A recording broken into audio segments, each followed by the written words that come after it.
Bienvenidos a Zoom Cubano, un programa del Consejo para la Transición Democrática en Cuba, un encuentro semanal de entrevistas y reflexiones sobre el presente, pasado y futuro de la isla, transmitidas a través de los canales de Cubanet.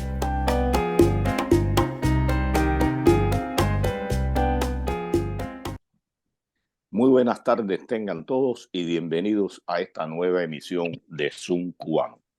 Hoy hablaremos de periodismo, del periodismo independiente cubano, tanto desde dentro como desde fuera de la isla. Y para hablar de este tema contamos con la presencia de Roberto Echevarría, director del primer periódico digital cubano independiente, y me refiero a Cubanet. ¿Cómo estás, Roberto? Muchas gracias, Pedro, por la invitación. Estoy muy bien, contento de estar aquí con ustedes. Y bueno, la oposición cubana no está sola, el periodismo cubano no está solo. Hoy, precisamente, es el programa número 100 y Zoom Cubano lleva 2 años en el aire. Y quiero agradecerle a algunas personas. En primer lugar a ti, Roberto, por habernos aceptado en Cubanet. Y quiero agradecerle a 2 extranjeros. Por eso digo que Cuba y el periodismo cubano no están solos. Me refiero a María Inés Valle, la chilena que nos dio cabida en su programa radial y sin conocernos, sin saber quiénes éramos, nos aceptó y estuvimos casi año y medio trabajando con ella. Y a un gran amigo que lleva más de 20 años trabajando por la democracia en Cuba, que en ocasiones ha tenido que sustituirme y hacer su trabajo él solo por las condiciones que existían en Cuba, y me refiero a mi buen amigo Hernán Alberro. ¿Cómo está, Hernán? ¿Cómo estás, Pedro? Muchas gracias por tus palabras. No recordaba, vos sos el de los números, que ya estamos en el programa número 100, así que siempre es lindo estas celebraciones. Y bueno, hoy acompañados además por Roberto y para hablar de un tema que nos apasiona y que por eso hace que estemos acá, ¿no? Del periodismo, precisamente. Bueno, rompe Sí, tú. dale, Pedro. No, rompe tú. Bueno, entonces, conectado a eso, quería, a ver, como hoy vamos a hablar del periodismo, y como tú decías, vamos a hablar del periodismo dentro y fuera de Cuba, pero siempre hablando del periodismo en Cuba, del periodismo cubano en definitiva, me gustaría más bien empezar al revés, y ya que estamos haciendo todos estos ajustes en nuestra modo de comenzar el programa, voy a empezar de una manera diferente y le voy a pedir un poquito de paciencia a Roberto. Y voy a empezar preguntándote a ti, Pedro, para empezar de adentro hacia afuera. Tú empezaste haciendo periodismo dentro de Cuba. Tú hiciste periodismo, ejerciste un poco el periodismo dentro de Cuba. ¿Cómo es hacer periodismo independiente en Cuba? Mira, voy a ir un poco más atrás. Mis primeros contactos con la seguridad del Estado fue por una huelga que organicé en el año 94. Me contactaron y me dejaron tranquilo. Pero ya después, cuando empecé a hacer periodismo, me fueron arriba. La primera visita que tuve fue cuestionándome mi relación con Giovanni Sánchez, y me daba gracia porque aunque yo había publicado con 14 y medio, no conocía a Giovanni, no había hablado jamás con Giovanni. Mi relación un poco más estrecha, si se puede llamar así, ha sido con Reinaldo, pero realmente cuando empiezo a publicar con ninguno de los dos, yo había tenido contacto ni siquiera a través de las redes, ni telefónico. Y de ahí en adelante todo fue represión, visitas a la casa, amenazas, regulaciones, prohibiciones.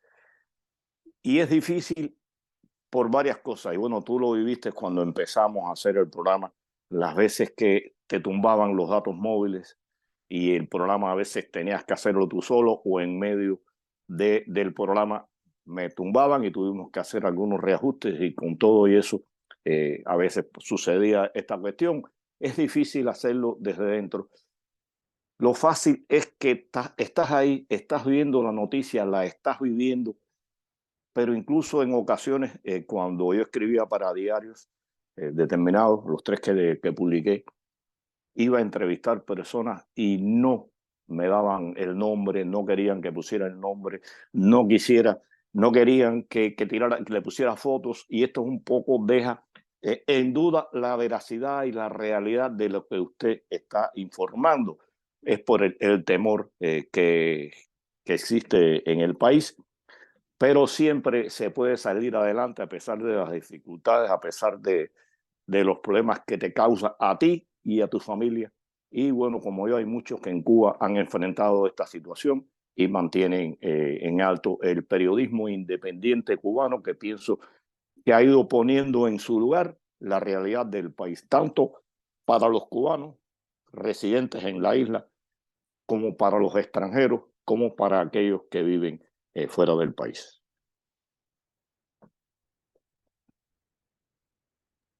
Recuerdo que cuando Fernando Ruiz escribió, y de hecho, ya que hacemos un poco de historia, yo empecé con esto, ¿no? Yo empecé ayudando a Fernando Ruiz en su agenda de entrevistas a periodistas independientes, hasta por el 2002. Eh, eh, Su libro era Otra grieta en la pared, informes y testimonios de la nueva prensa cubana.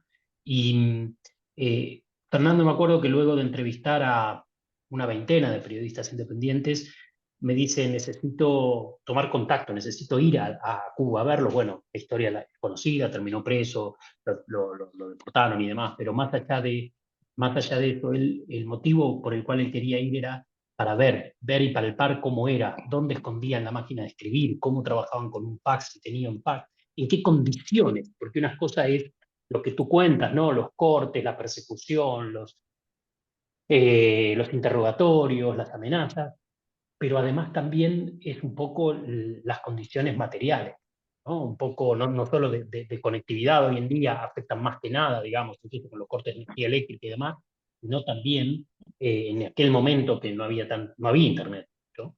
Eh, las condiciones materiales en sus casas para poder entrevistar gente, para poder salir a la calle, para poder transportarse de una ciudad a otra o dentro de una misma ciudad para cumplir ciertos temas, ¿no? Y tú decías, Pedro, al comienzo, que Cubanet fue el primer medio digital cubano. Y aprovechando que tenemos aquí a Roberto, me gustaría preguntarle entonces la otra cara del periodismo, ¿no? Porque que es quizás la cara más visible muchas veces para, los que para el común de la gente, para el que tira una búsqueda en Internet y con algo relacionado a Cuba, y le va a aparecer, bueno, probablemente alguna noticia de BBC, alguna noticia de el diario El País, alguna noticia de algunos otros medios, y entre ellos alguna noticia de Cubanet, ¿no?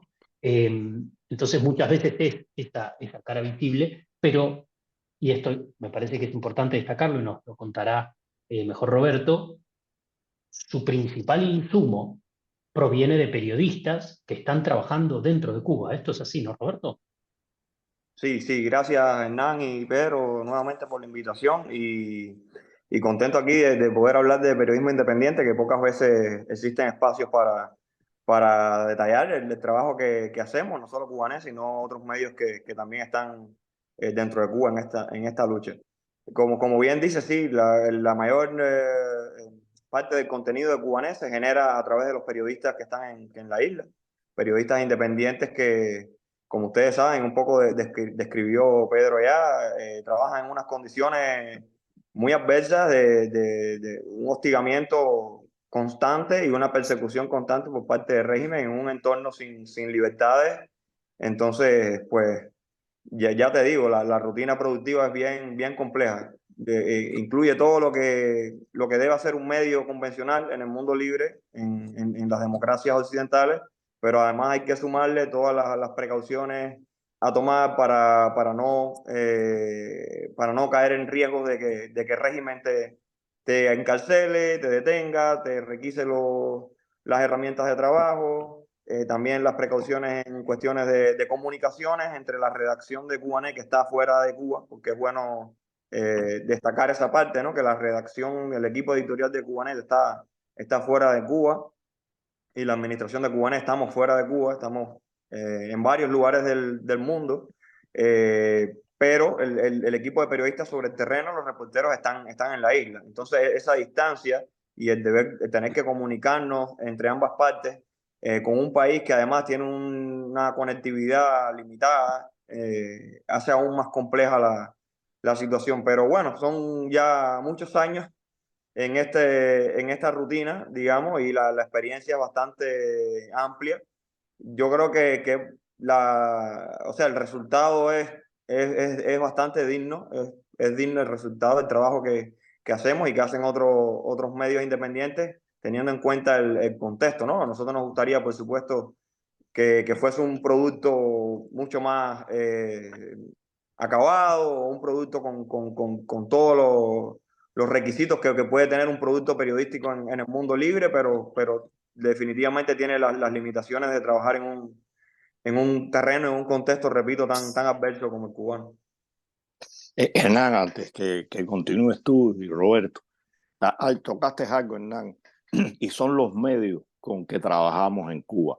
No se tiene no solo ya la conexión ideal, sino la calidad del material con que tú trabajas, de los teléfonos, de las laptops, que en un gran por ciento dependen de donaciones que nos hagan. Hay algunos que en el caso mío, como mis familiares, podían acceder a ellos, pero otros no pueden. Y una de las estrategias más duras y más difíciles que han atravesado algunos periodistas nuestros, y me recuerdo el caso de Iliana Hernández cuando estaba haciendo uno de sus programas, que la detuvieron y le confiscaron todos los materiales que tenía, laptop, teléfono, trípode. Acabaron con Ileana desde ese punto de vista. Esto lo han hecho con otros periodistas. Te hacen registros en tus casas y te quitan todo, todo. Y esto es un riesgo el que uno corre de que te hagan este registro y de paso que te acusen porque usted está acumulando o no puede demostrar la procedencia de esos medios. Y recuerdo en una ocasión que hicieron un registro en casa del presidente de Somos Más y acabaron con un grupo, habían como 5 o 6 laptops. Y yo fui a Villa Marista a reclamar mi laptop. Y lo primero que me dijo el coronel que me atendió, me dio gracia, era que si yo tenía la propiedad de la laptop. Le dije, no hay más nada que hablar. Me levanté y me fui. Él se disgustó y me dijo que eso era una falta de respeto. Yo le dije que más falta de respeto era él pidiéndome un documento que sabía que en Cuba nadie lo tenía, ni en el mundo creo que nadie guarde la propiedad de una laptop. Pero también estos registros se apoderan en ocasiones de otras cosas que nada tienen que ver con el periodismo, y es uno de los riesgos que usted corre, además de que lo puedan acusar. No, está buenísima la aclaración, Pedro, y te sumo un elemento más, que después le quería hacer otra pregunta a Roberto, pero sumo un elemento más y de paso aprovecho para preguntarle a Roberto, porque uno de los elementos de los cuales carecen los, y corrígeme Roberto si me equivoco, los periodistas cubanos, los periodistas independientes, y no, lo uso permanentemente, pero quiero decir, me gustaría no utilizar el adjetivo independiente, ¿no? Porque la verdad es que el único periodismo en Cuba es el periodismo independiente, lo demás es Claro, propaganda, ¿no? claro, Pero uno de los elementos de los cuales carece, corrígeme en Roberto esto, es la herramienta más importante que tiene un periodista, que es las fuentes, ¿no? Porque, a ver, sí, ocurridos ciertos hechos puede contar con ciertas fuentes, pero siempre va a haber una fuente de la cual el periodista cubano va a carecer, que es la fuente oficial, ¿no? correcto. Es así. Sí, sí, sí, estás en lo cierto. Es parte de lo que comentaba anteriormente. No lo especifiqué, pero es bueno que lo menciones. Un gran problema es ese, el no tener acceso a las fuentes oficiales, porque evidentemente el régimen que se encarga de estigmatizar y de condenar a estos periodistas no le va a dar ninguna declaración, ninguno de sus funcionarios le va a ofrecer ninguna información sobre algún tema que esté trabajando un periodista. Entonces, ahí también se crea una especie de reto o desafío para ese periodista, ¿no? De tratar de buscar la fuente de forma alternativa, ¿no?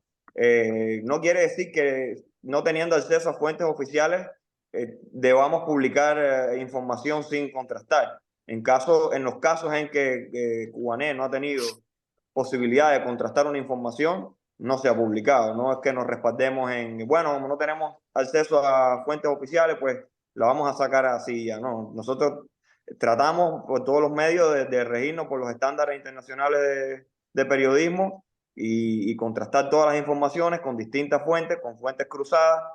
Si necesitamos una fuente oficial, sabemos que no podemos contar con ella, tenemos que buscar una vía alternativa, buscar alguna otra fuente que a lo mejor en casos muy específicos o muy excepcionales pertenecen al oficialismo, pero tienen miedo de dar su nombre, entonces declaran en condición de anonimato.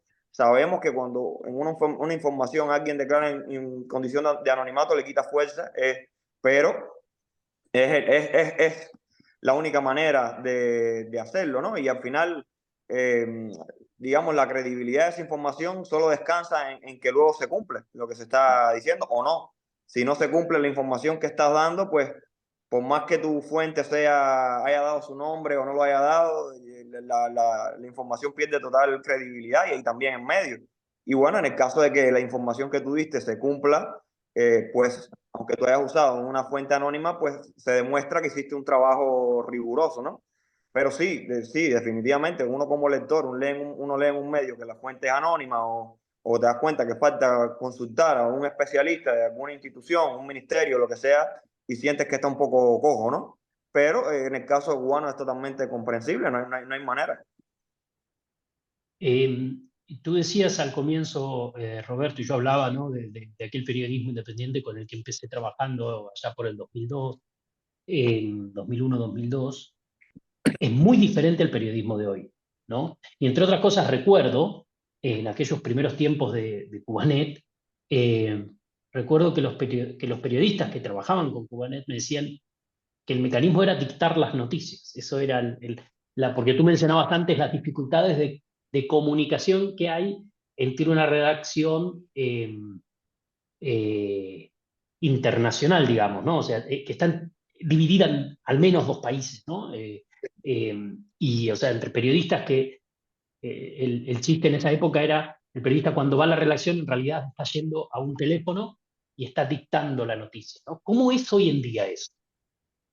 No, es mucho más fácil. Yo conozco esa historia que tú cuentas porque yo llegué a Cubané en el año 2014 y bueno, ya no se hacía porque ya existía internet, los periodistas tenían un poco más de acceso a internet, entonces la comunicación se hacía más vía email, por Gmail o algunas aplicaciones de mensajería que empezaban a surgir ya en Cuba. Pero sí escuchaba los cuentos de Hugo Holanda, que era el anterior director.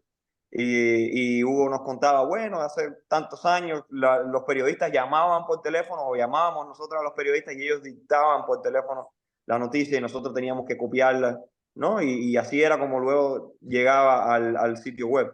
Y no, ahora por supuesto, aunque el Internet en Cuba sigue siendo bastante limitado, no hay comparación con lo que era hace 15 años atrás, ¿no? Ahora los periodistas todavía ya pueden tener un acceso a su correo electrónico, pueden usar aplicaciones encriptadas como WhatsApp, como Signal, como otras aplicaciones para comunicarse con la redacción y en ese sentido pues facilita bastante más las cosas.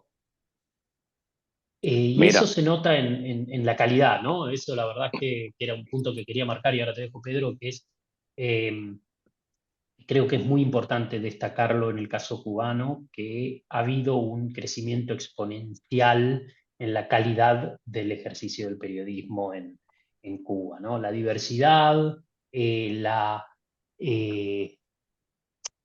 es la diversidad, estaba pensando alguna otra palabra, pero porque hoy en día hay periodismo literario, periodismo artístico, hay periodismo De datos.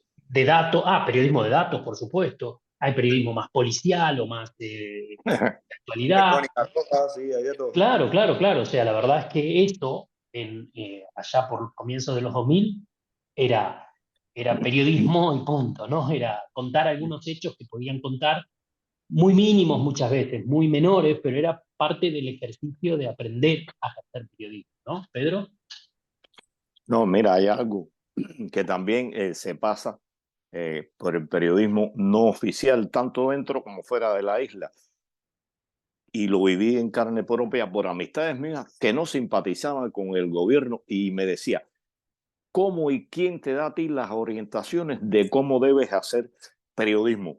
Y yo me ponía bravo porque me lo estaban diciendo gente, amigos míos, y le decía, es increíble cómo cala la propaganda, el diversionismo que utiliza la seguridad del Estado y el gobierno cubano contra el periodismo no oficial, diciéndonos que recibimos orientaciones de la Embajada de Estados Unidos, que vamos allí para que nos digan cómo debemos hacer el periodismo, qué debemos hacer.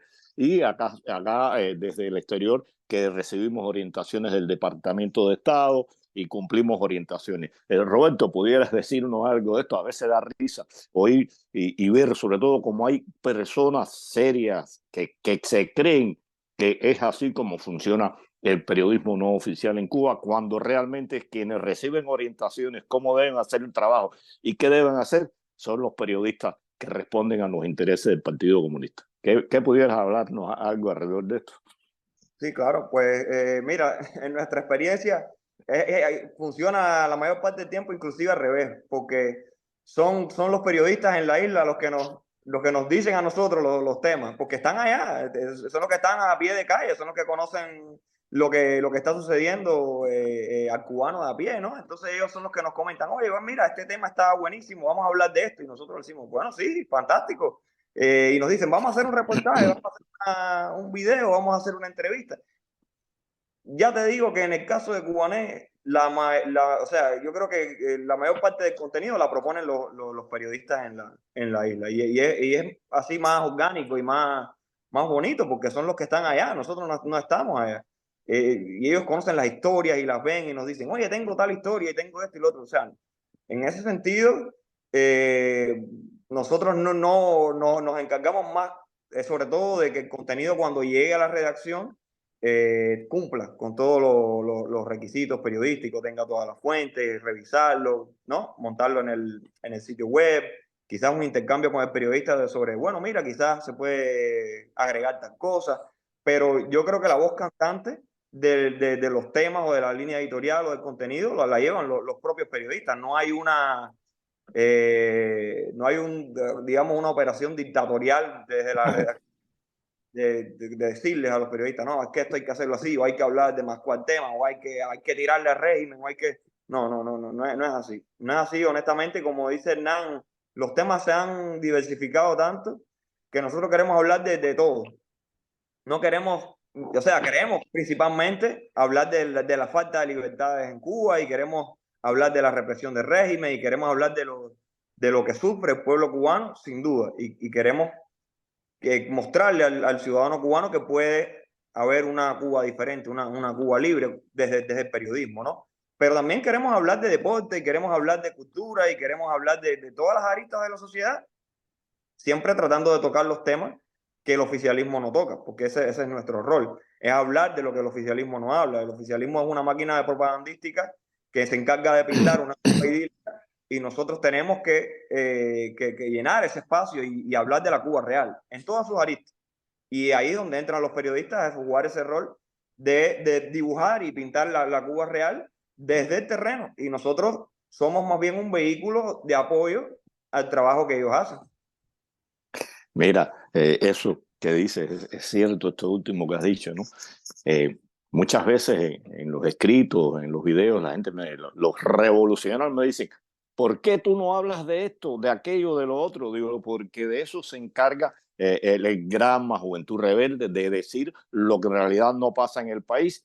Y una cosa que también da gracia es que cuando nos atacan, y siempre usted habla de un tema de Cuba y dice, no, pero en Estados Unidos, y uno le dice, bueno, ¿qué tiene que ver Estados Unidos con el análisis que estamos haciendo de Cuba? Y todo esto está influenciado por el régimen. Pero sí pasa eso, ¿no?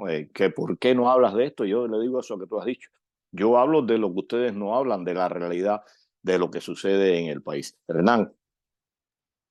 Pensaba, ¿no? En este tema de los puntos comunes que hay dentro del periodismo y que incluyen, por supuesto, al periodismo cubano.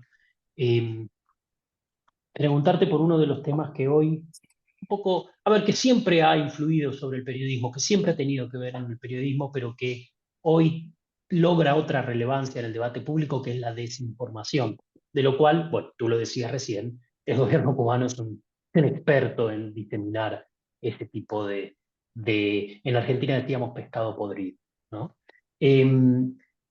¿Cómo enfrentan esto? ¿Cómo trabajan desde Cubanet el tema de la desinformación?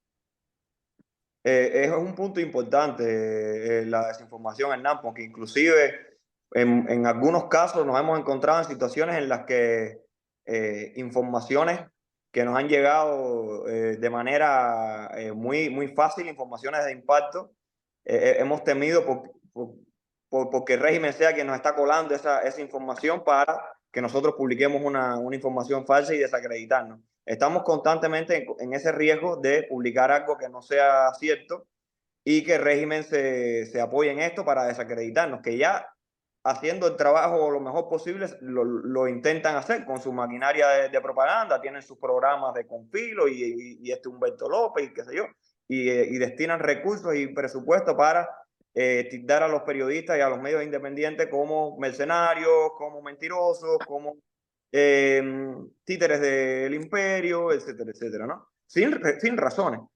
Pero lo más peligroso es darle un motivo para que ellos realmente se digan este tipo de cosas, ¿no? Entonces, tenemos que trabajar de una manera muy rigurosa y repito, la receta es sencilla. Los estándares internacionales de periodismo son claros y nosotros debemos seguir esos procedimientos.